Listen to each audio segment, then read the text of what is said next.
तर उद्याचा विजय हा पुणेकरांचा असेल. त्याच बॅनरवर माझा फोटो दिसेल उद्या. आणि भारतीय जनता पार्टीचं हे अपयश आहे.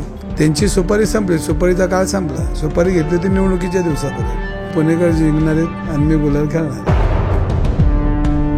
लोकसभेची निवडणूक संपली, एक्झिट पोल समोर आलेत आणि उद्या निकालाचा दिवस आहे. एक्झिट पोलनुसार पुण्यातून मुरलीधर मोहोळ आघाडीवर आहेत असं जवळपास सगळ्यांचेच एक्झिट पोल सांगतात. मात्र या संदर्भात काँग्रेसचे जे अधिकृत उमेदवार होते रवींद्र धंगेकर, त्यांचं मत काय ते जाणून घेणार आहोत. रवी भाऊ आपल्यासोबत आहेत. भाऊ, एक्झिट पोल आलेत, निकाल 24 तासांवर येऊन ठेवला आहे. एक्झिट पोल तुमच्या विरोधात जाताना दिसतात. नाही, हा अंदाज आहे, हा काही विजय नाही. प्रत्येक एक्झिट पोल मोहोळ आघाडीवर असं सांगितलेलं आहे, पण किती मतांनी येतील काय ते हे सांगितलं नाही. हा अंदाज वर्तवला त्यांनी, काय फायनल केलं नाही. तर उद्याचा विजय हा पुणेकरांचा असेल. रवी धंगेकर गुलाल खेळतील हा माझा विश्वास आहे आणि उद्या पुणेकर जिंकणार आहेत. मात्र रवी भाऊ, तुम्ही म्हणताय उद्या पुणेकर जिंकणार आहेत, रवींद्र धंगेकर गुलाल खेळतील. मात्र भाजपकडून मुरलीधर मोहोळ जे असतील त्यांच्याकडून आजपासूनच विजयाचा जल्लोष साजरा करायला सुरुवात झाली. नाही, कुठं पाहिले नाही मी अजून, पण आता ते तुम्ही म्हणताय म्हणून त्याच बॅनरवर माझा फोटो दिसेल उद्या 10 वाजता. एकीकडे सगळी निवडणूक सुरू असताना अनेकदा पुण्याची एक राजकीय संस्कृती आहे जी प्रत्येक वेळेस जपली गेली. मात्र ह्यावेळेस ती कुठंतरी खराब झाली किंवा तिला कुठेतरी डाग लागला असं वाटतं का? याचे आरोप मुरलीधर मोहोळ यांनी केलेत. भारतीय जनता पार्टीने ज्यावेळेला MIMचा आधार घ्यावा लागला त्यांना, आणि MIMच्या उमेदवाराने माझ्यावर जी टीका केली ती वैयक्तिक माझ्या घरच्यांवर टीका केली. आणि भारतीय जनता पार्टीचं हे अपयश आहे.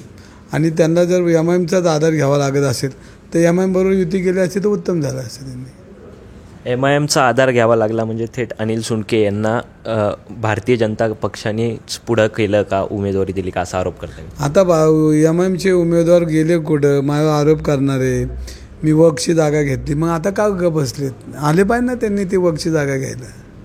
थांबले का ते थांबले का? आज किती दिवस झाले निवडणुका संपून, का आहे का?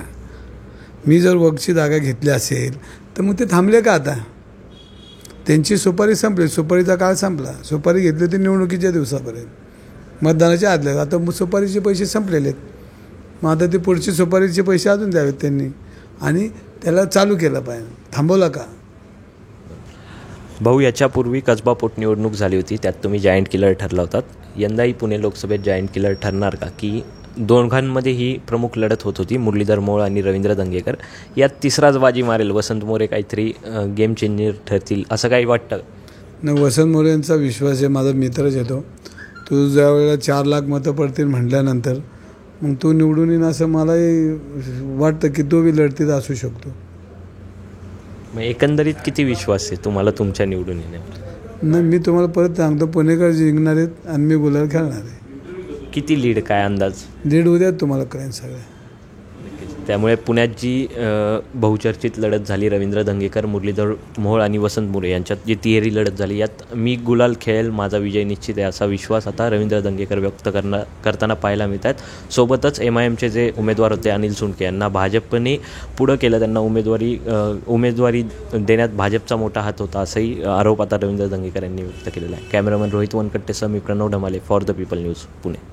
पोस्ट ग्रॅज्युएट डिग्री कोर्सच्या माध्यमातून परिपूर्ण राजकीय नेतृत्व घडवणारं आणि प्राध्यापक राहुल कराड यांच्या संकल्पनेतून साकारलेलं भारतातील पहिलं institute MIT school of government presents जागर लोकशाहीचा.